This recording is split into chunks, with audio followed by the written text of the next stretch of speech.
Hi friends, welcome in material world automation channel. आज हम जो डेल्टा का VFD है, मतलब कोई भी VFD हो, जैसे अभी है हमारे पास MS300 का ड्राइव है, तो उसका मल्टी स्पीड का सेटिंग देखेंगे। मतलब कोई एप्लीकेशन होते हैं जिसमें हमको 3-4 स्पीड देने होते हैं कमांड के साथ में, तो इधर हम मल्टीपल स्पीड दे सकते हैं, मतलब 15 स्पीड तक हम उसको दे सकते हैं। तो अभी हम उसको सिंप्लीफाई करके हम डिस्कस करेंगे कि वो स्पीड सेटिंग और टर्मिनल के पैरामीटर कैसे असाइन करेंगे।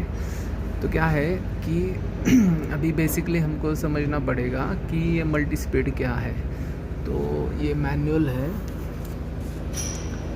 तो ये जो हमारे हार्डवेयर के कनेक्शन होते हैं M1, MI1, MI2, MI3, MI4, तो MI1 और MI2 जो है वो तो फॉरवर्ड रिवर्स के लिए होते हैं असाइन। तो हम यूज़ कौन से करते हैं मल्टी स्पीड के लिए? MI3, MI4, MI5, MI6।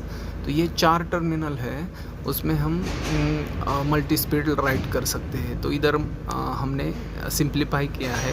तो ये 2-3 है, 2-4, 2-5, 2-6, ये डिफ़ॉल्ट असाइन होते हैं मल्टी स्पीड के लिए। तो ये पैरामीटर में चेंज करने का ज़रूरत नहीं है हमको। तो हमको किधर सेट करना है फ्रीक्वेंसी, जो हमारे ये पैरामीटर है मल्टी फ्रीक्वेंसी के, मतलब 4-00, 4-01, 02, 03, 04, 050 तक। तो इसमें हम ड्राइव में स्पीड सेव करके रखते हैं। जैसे अभी ये हमारा पैरामीटर है, ये फर्स्ट स्टेप फ्रीक्वेंसी है। तो ये कौन सा पैरामीटर है? ये 4-00 का पैरामीटर है, और वो MI3 का टर्मिनल एक्टिवेट होने के बाद ये फ्रीक्वेंसी पकड़ लेगा ड्राइव। और ये दूसरा फ्रीक्वेंसी हम 4-01 में दे सकते हैं। तो MI4 का टर्मिनल एक्टिवेट होने के बाद इसमें जो स्पीड दिया है हमने, फ्रीक्वेंसी स्पीड, तो वो पकड़ लेगा ये। फिर MI5 का पैरामीटर है 4-03। तो उसमें जो स्पीड लेंगे वो MI5 का टर्मिनल एक्टिवेट होने के बाद ये पकड़ लेगा। ये पैरामीटर है 4-7। तो MI6 का स्पीड देने के, इसको ट्रिगर देने के बाद वो 4-07 में जो स्पीड है वो पकड़ लेगा। तो मैंने ये सिंपल किया है, हम ये 15 स्टेप तक स्पीड दे सकते हैं। इधर जो BCD है 001, 2, 3, 004, 5, 6, 7 अप टू 50। तो इतने सारे स्पीड हम ये 4-00 to 4-50 पैरामीटर, उसमें 15 स्पीड तक दे सकते हैं। और जैसे हम ये टर्मिनल ट्रिगर करेंगे ये BCD के हिसाब से, जैसे 01 है, 001 है, तो ये MI3 का टर्मिनल हम ट्रिगर कर रहे हैं। और जैसे कि अभी इधर है ये थर्ड स्पीड, इसके लिए हमको 2 टर्मिनल सेम टाइम ट्रिगर करने पड़ेगी, तभी ये थर्ड स्पीड लेगा। अभी तो क्या है, हम ज़्यादा स्पीड में यूज़ नहीं करते, तो इधर 4 स्पीड दिए हैं, तो ये डायरेक्टली यूज़ कर सकते हैं।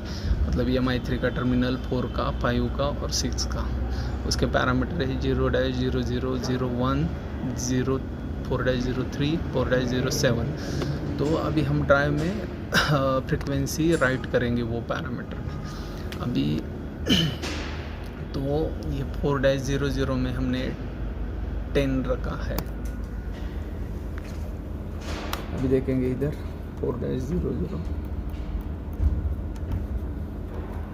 ये 4-0 में 10 हर्ट्ज़ का फ्रीक्वेंसी रखा है। फिर 4-01 में 20 का रखा है। फिर 4-3 में 30 का रखा है, और 4-7 में 40 का रखा है। ओके, तो अभी और जो हमारा बेसिक फ्रीक्वेंसी है, ये अगर कोई भी टर्मिनल एक्टिवेट नहीं है तो ये फ्रीक्वेंसी ड्राइव पकड़ लेगा। हम मतलब जो बेसिक फ्रीक्वेंसी इधर से एडजस्ट करके रख सकते हैं। जैसे मैंने अभी ये 8 हर्ट्ज़ किया है। तो अभी हम देखेंगे कि ट्रिगर करके इधर कनेक्शन किया है, सिंपल 2 वायर कनेक्शन है, DCM को कनेक्ट किया है, और ये हम ट्रिगर करके देखेंगे। तो अभी तो कोई टर्मिनल एक्टिवेट नहीं है, तो ये फ्रीक्वेंसी ले रहा है। अभी हम MI3 का टर्मिनल ट्रिगर करेंगे तो इसने 10 हर्ट्ज ले लिया। फिर EMI 4 का टर्मिनल एक्टिवेट करेंगे, इसने 20 हर्ट्ज ले लिया। फिर EMI 5 का टर्मिनल एक्टिवेट करेंगे तो इसमें 30 हर्ट्ज ले लिया। फिर EMI 6 का टर्मिनल एक्टिवेट करेंगे, इसने 40 हर्ट्ज ले लिया। तो क्या करना पड़ता है जब हमारा ये फॉरवर्ड का कमांड आता है, जैसे अभी रन ड्राइव है, तो फॉरवर्ड के कमांड के साथ में हम एक वायर को लूप करके वो स्पीड के कनेक्शन में कर देंगे तो वो स्पीड पकड़ लेगा।